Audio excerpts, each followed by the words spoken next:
Welcome friends, প্রথমেই জানিয়ে রাখি আজকে রাজ্যের অর্থ দপ্তরের পক্ষ থেকে 10ই সেপ্টেম্বরের তারিখে যে বিজ্ঞপ্তি দিয়েছে বিশ্বকর্মা পুজোর ছুটি।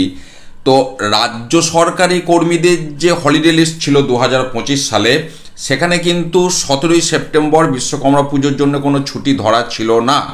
মধ্যশিক্ষা পর্ষদ যে হাই স্কুলগুলির জন্য মডেল হলিডে লিস্ট পাবলিশ করেছিল 2025 সালের, সেখানেও কিন্তু 17ই সেপ্টেম্বর বিশ্বকর্মা পুজোর কোনো ছুটি ধরা ছিল না।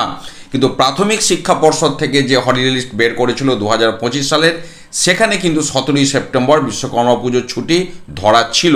এটা আমি প্রথমেই বলে রাখলাম।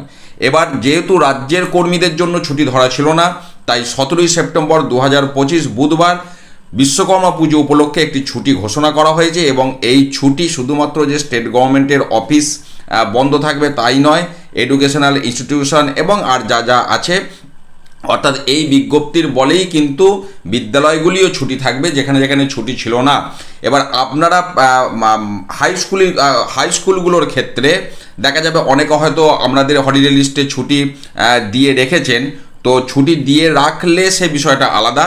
কিন্তু যাদের ছুটি দেওয়া ছিল না হলিডে লিস্টে, তারা কিন্তু প্রত্যেকে এই ছুটি পাবেন এবং এটি একটি অতিরিক্ত ছুটি। আমি এই বিষয়টা আপনাদের সাথে শেয়ার করলাম। আপনারা বিজ্ঞপ্তির জন্য বলছিলেন, বিজ্ঞপ্তি আপনাদের সাথে শেয়ার করলাম। ভালো থাকুন, সুস্থ থাকুন, ধন্যবাদ।